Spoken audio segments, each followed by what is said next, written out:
Hello everyone and welcome back to my channel. तो ये series बहुत इंटरेस्टिंग है गाइस, जहाँ पर हम लोग रिएक्ट के कॉन्सेप्ट के बारे में बात कर रहे हैं। और उम्मीद है आपको पिछली सारी वीडियोस अच्छे से समझ में आ गई होंगी और कॉन्सेप्ट समझ में आ रहे होंगे। और आज हम बात करने वाले हैं ऐसे ही एक वीडियो के बारे में, जहाँ पर हम कवर करने वाले हैं यूज़ रेफ हुक। ठीक है, जो कि यूज़ करते हैं हम लोग बहुत ज़्यादा। ठीक है, इसके शुरू में यूज़ लगा हुआ है। ठीक है, यूज़ करते हैं बहुत ज़्यादा और हम लोग इसको कई बार मिसयूज़ भी करते हैं। तो वो भी देखेंगे कि हम किस तरीके से इसको प्रॉपर्ली यूज़ कर सकते हैं और कहाँ पे हम यूज़ करते हैं और कहाँ पे नहीं यूज़ करते, वो भी हम बताएंगे आज। ठीक है, और इसकी एडवांटेज भी बताएंगे। ठीक है, तो शुरू करते हैं गाइस एक छोटे से एग्जांपल के साथ, जहाँ पर हम लोग ले लेते हैं एक इनपुट टाइप। ठीक है, इनपुट ले लेते हैं टेक्स्ट वाला।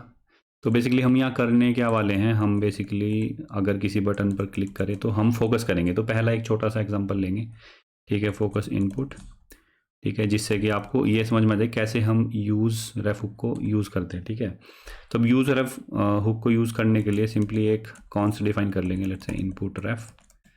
ठीक है, और इसको हमें अटैच कहाँ करना पड़ता है, ये चीज़ जानना बहुत ज़रूरी है। तो जिस जिस भी एलिमेंट की इंफॉर्मेशन आपको चाहिए, या जिस भी एलिमेंट की इंफॉर्मेशन पे आप मॉडिफिकेशन करना चाहते हैं या चेंजेस करना चाहते हैं, उसी के साथ इसको अटैच करना पड़ता है। ठीक है, अब ये इनपुट रेफ मुझे यहाँ, क्योंकि इनपुट की ही वैल्यू चाहिए, इसी के ऊपर फोकस करना है, तो इसी में हमें ये रख अटैच करना पड़ेगा। तो रेफ करके हमें एक इसमें जो है पास करना पड़ेगा एट्रीब्यूट, और वहाँ पर हम इसको कनेक्ट कर देंगे। तो अब ये जो रेफ है ये कनेक्ट हो चुका गाइस। अब कनेक्ट हो जाने की जो है वैलिडिटी क्या है, तो वो बेसिकली क्या करता है ना, इसके अंदर इस पर्टिकुलर एलिमेंट की सब चीज़ें को स्टोर कर लेता है। मतलब बेसिकली पूरा का पूरा एलिमेंट यहाँ पे स्टोर हो जाता है। फॉर एन एग्जांपल, ठीक है, कंसोल डॉट लॉग। ठीक है, अभी अगर मैं इसको ऐसे करूँगा तो नहीं दिखेगा, तो मैं इसको यूज़ इफ़ेक्ट करके ले लेता हूँ। ठीक है, जिससे कि जितनी बार भी रेंडर हो तो आपको ये दिख जाए। नहीं, कंसोल लॉग, क्योंकि पहली बार अनडिफाइन आएगा, आपको पता ही है कि पहली बार अगर आप डिफाइन करोगे, क्योंकि आपने यहाँ कोई वैल्यू नहीं दी। ठीक है, तो पहली बार देखो यहाँ पे क्या हुआ कि हमारे पास करंट के अंदर इनपुट आ गया है। ठीक है, अगर मैं इसको डॉट करंट करके करूँ, ओके, सो वाइज पूरा का पूरा एलिमेंट हमारे पास उठ के आ चुका है यहाँ पर। ठीक है, तो अब इसके साथ हम कुछ भी इवेंट करना चाहें या फिर वैल्यू चेंज करना चाहें तो हम कभी भी कर सकते हैं। ठीक है, तो ये हो गया कि ये इसके साथ कनेक्ट हो चुका है। अब नेक्स्ट चीज़ हमारी है कि हम अगर फोकस करना चाहें, ठीक है, ऑन चेंज। ठीक है, हैंडल। ठीक है, हैंडल फोकस कर तो डायरेक्टली वहाँ पे भी सकता हूँ, बट आपको समझ में अच्छे से आ जाए इसलिए मैं यहाँ पे दिखा रहा हूँ। ठीक है, कॉन्स्ट हैंडल फोकस। तो गाइस बेसिकली अब यहाँ पर हम क्या करने वाले हैं, हम इस इनपुट रेफ जो हमने डिफाइन किया था, ठीक है, उसको लेंगे डॉट करंट, क्योंकि वैल्यू जो इनपुट की वो करंट में आएगी। आपने यहाँ कंसोल करके देखा, डॉट फोकस। फोकस, तो बेसिकली जब भी आप इस पर क्लिक करो, ये वाला जो हमारा एलिमेंट है इस पे जाके फोकस कर देना चाहिए। अगर यहाँ पे आते हैं हम देखते हैं, अच्छा ये काम नहीं कर रहा है। अब काम नहीं कर रहा है, एक बार देख लेते हैं। ओके, सो यहाँ पे गलती क्या कर दी, ऑन चेंज कर दिया, ऑन क्लिक होना चाहिए। ठीक है, ऑन क्लिक पे हम जो है इसको ट्रिगर करेंगे। तो अब आप नोटिस करोगे जैसे ही मैं क्लिक करता हूँ ये फोकस होने लगता है। ठीक है, तो अब आप सोच रहे हो कि ये तो बहुत बेसिक सा है। होता क्या है ना, एक बड़ी सी एप्लीकेशन में बहुत बड़ा सा फॉर्म है और आपको स्पेसिफिकली आप कुछ चेंज कर रहे हैं, उस चेंज की वजह से फोकस वहाँ पे जाना चाहिए। अगर ऐसा कुछ करना पड़ जाए तो यूज़र ऐप वहाँ पे बहुत ज़्यादा हेल्प कर देते हैं गाइस। अब ये तो एक एग्जांपल हो गया, अब हम कोई दूसरा एग्जांपल लेने की कोशिश करते हैं। तो मैंने ऑलरेडी एक एग्जांपल 2 करके बनाया हुआ है आपके लिए। ठीक है, अब यहाँ पे क्या हो रहा है गाइस, यहाँ पे एक सिंपल सा एक बटन है, वो कह रहा है जब भी इस पर क्लिक करते हैं ये इतने बार क्लिक हुआ, क्लिकड 2 टाइम 6 टाइम। अब इसका मतलब क्या है गाइस, अब हमने नॉर्मली ये नहीं किया, ये नॉर्मली भी कर सकते थे, जैसे कि हम यूज स्टेट डिफाइन कर सकते हैं। बट फॉर एन एग्जांपल, अगर आप यूज रेफ का यूज़ करना चाहे फॉर स्टोरिंग सम वैल्यू, ठीक है, तो वो भी आप कर सकते हैं। तो आप इस तरीके से, ठीक है, उसमें एक वैल्यू को डाल सकते हैं, default value. Let's say it can be array और it can be some number. ठीक है, तो मैंने जैसे यहाँ पे नंबर लिया हुआ है, तो नंबर में मैं बस प्लस प्लस करता जा रहा हूँ जब भी इस पर क्लिक करता हूँ। तो ये एक अलग से एक एग्जांपल हो गया जहाँ पे यूज़ रेफ को आप इस तरीके यूज़ कर सकते हैं। अब गाइस एक और एग्जांपल मैंने जो आपके लिए रेडी किया है वो है कि जो कि आपको समझ में आएगी कब इसको यूज़ करना है। ठीक है, मीडिया प्लेयर। तो एक मीडिया प्लेयर है, बेसिकली ये क्या करता है, ठीक है, जैसे ही मैं मीडिया प्लेयर का यूज़ करता हूँ बेसिकली एक वीडियो को यहाँ पर रेंडर कर देता है। ठीक है। अब ये वीडियो के साथ जैसे आप प्ले कर रहे हो या वीडियो प्लेयर चला रहे हो कहीं पे, तो आपको उससे रिलेटेड इवेंट्स चाहिए होते हैं, जैसे कि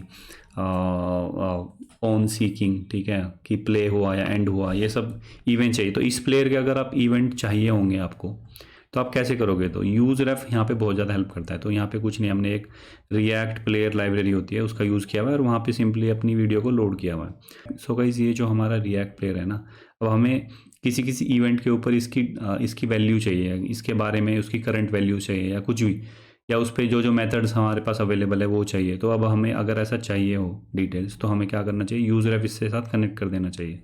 तो अभी जैसे मैंने यहाँ यूज़ रेफ इसके साथ कनेक्ट कर दिया है, तो अब किसी भी मूवमेंट पे, जैसे ऑन प्रोग्रेस, मेरे को इसके बारे में जानना है कि ऑन प्रोग्रेस मुझे कुछ इवेंट्स चाहिए प्लेयर से, तो मैं क्या करूँगा? यहाँ पे console.log, ठीक है, मैं यहाँ पे बोलूँगा जो भी अपना प्लेयर करके मैंने यहाँ पे यूज़ रेफ बनाया हुआ है, देख रहे हो आप, और इसको नीचे कनेक्ट किया हुआ है।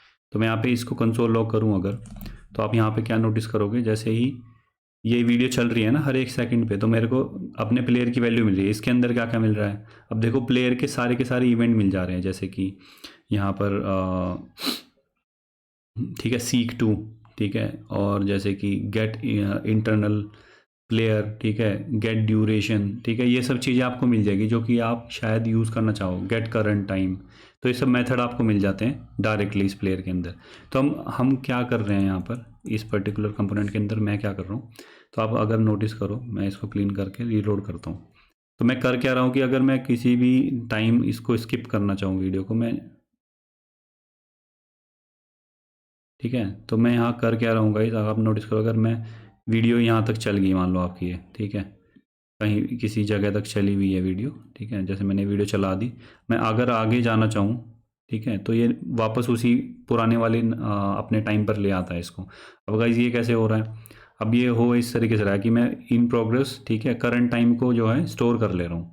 जब भी जो प्रोग्रेस है ना, जैसे इस समय पे मैं 1 मिनट पे अपनी वीडियो को रन कर रहा हूँ, तो मैं उस पर्टिकुलर सेकंड को स्टोर कर लेता हूँ, उस पर्टिकुलर टाइम को स्टोर कर रहा हूँ, ठीक है, यहाँ पर स्टेट में। अब अगली बार कोई सीख करता है, मतलब कोई कहीं पे बीच में क्लिक करने की कोशिश करता है, तो मैं क्या करूँगा? पुरानी वाली वैल्यू को वापस प्लेयर की करंट सीक टू वैल्यू पे सेट कर दूंगा। तो मतलब जो भी प्लेयर की करंट वैल्यू है वो पुराने वाले टाइम को सेट कर देगी, ठीक है।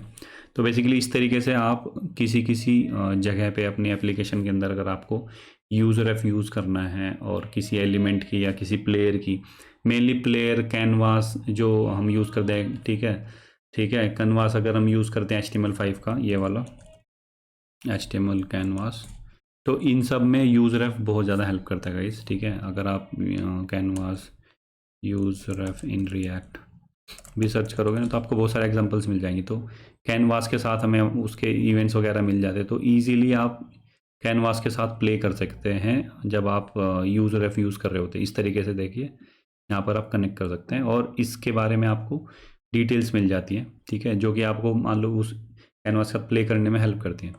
तो इस तरीके से आप यूज़ रेफ का यूज़ कर सकते हैं, जैसे कि फोकस करके, ये करके, या मीडिया प्लेयर्स के ऊपर, ठीक है। तो आप इसके ऊपर थोड़े थोड़े एग्जांपल्स लगा के देखिएगा। इस यूज़ रेफ बहुत इंटरेस्टिंग है, बहुत ज़्यादा यूज़ भी नहीं करना चाहिए, क्योंकि हो सकता है आप उसको स्टेट के थ्रू या मान लो रिडक्स यूज़ कर रहे थे उसके थ्रू आप लोग चीज़ों को मैनेज कर सकते हैं। बट हाँ, मतलब ये किसी किसी सिनेरियो में बहुत ज़्यादा हेल्प कर देता है, और सिनेरियो मैंने आपके सामने रख दिया गाइस। ठीक है, तो इस वीडियो को करते हैं यहीं पर ख़त्म, मिलते हैं अगली वीडियो में। Thank you and over and out.